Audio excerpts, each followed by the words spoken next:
Hey everyone, this week on Consumer Chats, we are talking about debt. Student debt, house debt, and credit card debt, all the things that make us a little queasy inside when we think about. But to help us is April Pope. She is the owner of Pope Financial Planning. She's going to give us some tips to try to make this a less anxiety-ridden journey.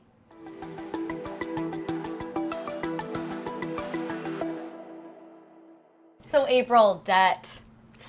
Yes. A lot of us have it. Yes, most. Yes, most of us, because that's how America works. Let's start with student debt, because those student loans are starting, those payment plans are going to start again, starting in October. Yes, they are coming. What can you tell someone about, do you just kind of put the student debt on the back burner and pay the payment? What's your advice to people when it comes to getting rid of that student debt? Well, the student debt, there's a big difference here. It depends on how much you have. Some student debt is what we consider small. Maybe you have $10,000, $15,000, $20,000. You can probably just line that up with your credit card debt, pay it off as you go. Some 20,000 is people considered have small? Oh, yeah. Some people have 50, 80, 100, 150, 100, 200,000 in student loan debts. I kind of think of it if you're, and not judging anyone, but if your student loan debt feels more like a mortgage, then you might have to think about how you're really going to be able to pay that, how long it's going to take you to pay that, and maybe not just stop doing everything until your student debt is gone, because it's going to take a lot of time to pay off $100,000, $150,000 in debt. I literally didn't go to law school because I don't want that kind of debt. $200,000, $150,000 in debt feels crippling to me. I wouldn't be able to get my brain around it. So what do you do? How do you think this through? So it's just like anything else. You have to just take it one step at a time. But I think what's important is seeing, are you going to be eligible for any of the forgiveness programs? Maybe the public service loan forgiveness. I do have some folks who, medical or even law, but they're going to work in a nonprofit or something for a certain amount of time to maybe get some of that forgiven. Of course, they're doing the work because it's really good work, but there's also some benefits to that. Yeah. So I would say look into any of the opportunities that you have there, and then just realizing, hopefully you have a big enough shovel. So what I do see, most of the ones that have over $100,000 at least have incomes that they can use to help pay that down. Okay. The tragedy comes when you see 100, 150,000, and then maybe they are an amazing person that's doing social work. And so they're doing this amazing work in the world, but their income is not big enough for them to even attack this. And so what ends up happening is, there are payment plans that can help you, but you end up having these student loans around for 20 years, sometimes longer, depending on how it goes. And so that's when it feels, I feel it's sad. It's when you don't have a big enough shovel to help knock down that debt. So if you wanted to take an aggressive approach, you mentioned a little bit, you're like, we sold everything, I paid off my student loan. I've actually had friends that have been really aggressive. Yes. They put their lives on hold to pay off that student debt. Is that feasible for everyone? Not for everyone, but if it really, like you were saying, if it really does cripple you or make, this is becoming a mental issue too. This is depression, anxiety, these are real things. So if you know that is how it's making you feel and it's stressing your relationship, your family, think about it. If you look at the numbers and it's 3 years or 2 years, I can move home maybe. I've seen this happen a lot. I can move home. I have a great job, literally throw everything at this and be done in 2 years. Or that's why I say just cut deep and just go. Or you can kind of go a little slower, but it's going to take you 8 years. So you have to decide, is it more important for me to get done with this faster? And if you're the type that's like, yes, I don't have kids, I can move it, I can maybe buy a property and have multiple streams of income while I'm trying to pay this off. Or just literally that is one of the things, not saying I want everybody to move home. I have 3 boys. I don't want them to come back home necessarily. They're always welcome, but that is one of the biggest things we see are people just moving in with relatives or something if they do have what they feel is a crippling amount of debt that they just want to be able to knock out and not have around very long. Are people proactive? Do people approach you for that advice? I wish they were more, but no, I don't see that very often.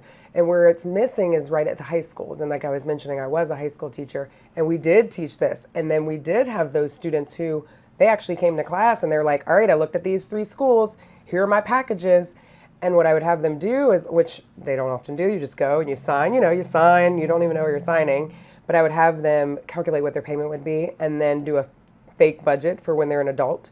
Yeah. And I'm like, okay, so now we're looking at this. You have a $500 payment. Are you okay living in a tiny bedroom, 1-bedroom apartment, or, you're not going to live in the city you wanted to live in. You said you wanted to live in New York. Probably going to need to stay home in Cincinnati. Probably going to have to live a smaller life for a while because you're going to have this payment. And they're like, oh no, I'm trying to get out and ball out and get a car and move to the big city. And I'm like, okay, so maybe we should choose another university where you're not going to go, $15,000 a year in student loans or $20,000 a year in student loans. And so that's where I feel like we could help so much with the student loan debt if we could catch them before they jump in. Yeah, I talk about this with my friends all the time. Well, why instead of home ec, why didn't I have a financial planning class? Yes. I could have just, prepared myself a little better. Why do you think most schools aren't integrating that? I think there's so much on the plates of school providers and also principals and school districts and the push for testing, and they have so many things. And even as myself as a teacher, I had so many things on my plate that you have to do, and curriculum that has to be, it's passed down from the state that you have to make sure you get across. And so we know, everybody in the school knows they would have been better off if they would have had this, but it's like, who do I fight to figure out how to get it into the schools? Who's going to teach it? And then also what programs am I going to use? And then there's confusing information. So I think it's kind of like, we'll just let this not be our responsibility. Yeah. But it's not taught at home. Some of it is, but I just think our generation, our grandparents didn't even have credit cards. So our parents started to have those credit cards and things like that. And now our generation is like everybody does, but it's not like they knew. It's not like our grandparents could have passed that down to our parents, and they talked about this kind of stuff. Yeah. So we're still relatively new in the cycle of debt when you think about it like that for credit cards. Why does a person get a credit card in the first place? Is it because of this almighty credit score that we all live and die by? I think that might be a little bit of it. Most of the time, it's the gimmicks. And so you see, you're going to get your favorite airline rewards, or there's cash back, or there's all these different things, and you're like, yes, or $500 in your checking account if you open this. And so you do 10 of those, you're like, wow, I've got some cash here. But then it's a multi-billion-dollar industry. What they know is once they get that card in your hand, something's going to happen where you're going to need to pull it out, and you're going to need to use it, and you don't have the funds to pay it in full. So it's like the credit card companies are just trying to vie for that space in your wallet. They just want to get in your wallet so that you reach for that card when you need to do something, or just want to book a flight or use money you don't really have. Because I try to teach my kids, we don't say credit card in the house, we say debit card when they're playing with little stuff. Because I'm like, we're not borrowing money, we're just using the money we have. You're kind of in a mess and it's stressing you out. What are the first 3 things you should do to try to get on top of that credit card debt? Okay, just be honest with yourself. Sit down on a Friday night, whenever you want to do it, write it all out. That's the first thing, because they're all over the place and you don't even remember it. And even if you're terrified of what it's going to look like, I did this. I wrote it all down on a yellow pad, circled that number, and about passed out. So I've been there, done that, got the t-shirt, probably on credit, right? So I would say be honest with yourself and write it out. And then once you see that, then you're going to say, okay, I know what it is, I have it. But you can't talk about getting rid of credit card debt until you know what you have to get rid of it. So you need to look at your budget. So the next thing would be like, all right, this is what I need to attack. How much do I have per month extra that I can use to attack this debt? And the third thing is like, well, how? Which order? Do I just spread it out over all of them? Like, what do I do? So I suggest that you line them up from the balances, smallest to largest, and then attack that first one. Just pay the minimums on all the others, attack that first smallest one. And my math nerds like me out there might say, do interest rates first and all of that kind of stuff. The win that you get, and I can tell you because I've done this, the satisfaction you get from physically crossing off that first one, and even if it was $700, like you cross it off, you're like, I just paid off one. It keeps you motivated to keep going and get down to the next one. And get another job, do whatever it is you need to do just to help pay those down. Okay, I'm gonna say something that's kind of contradicting. What about consolidating them all into a 0-interest credit card? Or is that bad news bears? Because then you're just opening another credit card. So not necessarily. If you can save on those, and I think what a lot of people don't realize, there's still, even if it's 0% for 18 months or whatever, there's usually right? something, 3 or 5%. But if you're paying 29.99% and you really think that you can do it, I don't actually think it's a bad thing. And you may not have to open up a new one. Some of your other cards that you might have. Yeah, have like a little rewards like, oh, transfer this. Yeah. Yes. Okay. So I don't think it's bad to consolidate. You might be able to save hundreds of dollars a month. I've seen that by doing the balance transfer. So why not? And then house debt. Oh, yes. You know, it's so amazing, these people that accomplish it, and what it's probably the biggest investment of some of our lives, owning a home.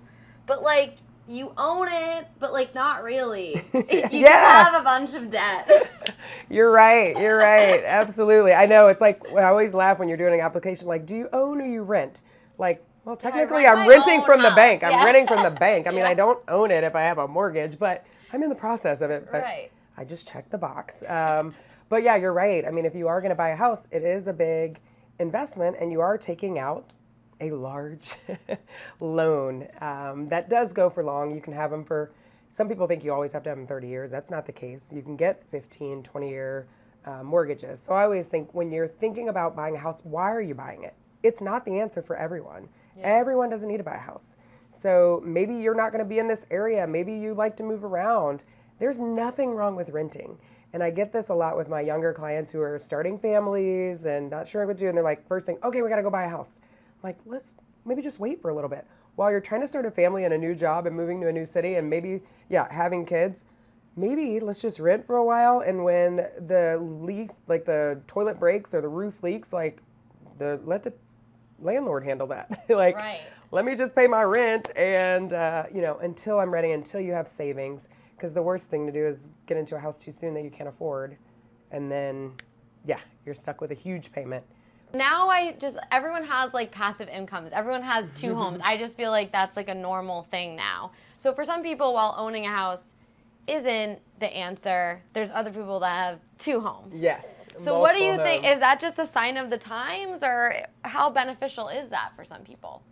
I think with the way the rules work, like because you can buy a multifamily home, maybe a 2-family up to a 4-family, you can't go buy an entire apartment complex and call it your primary home. Yeah. But the way the rules work with that, I think people are just becoming more savvy with that. And so you can buy a house, maybe a 2-family, 4-family, buy that as your primary residence. So you get the better interest rate.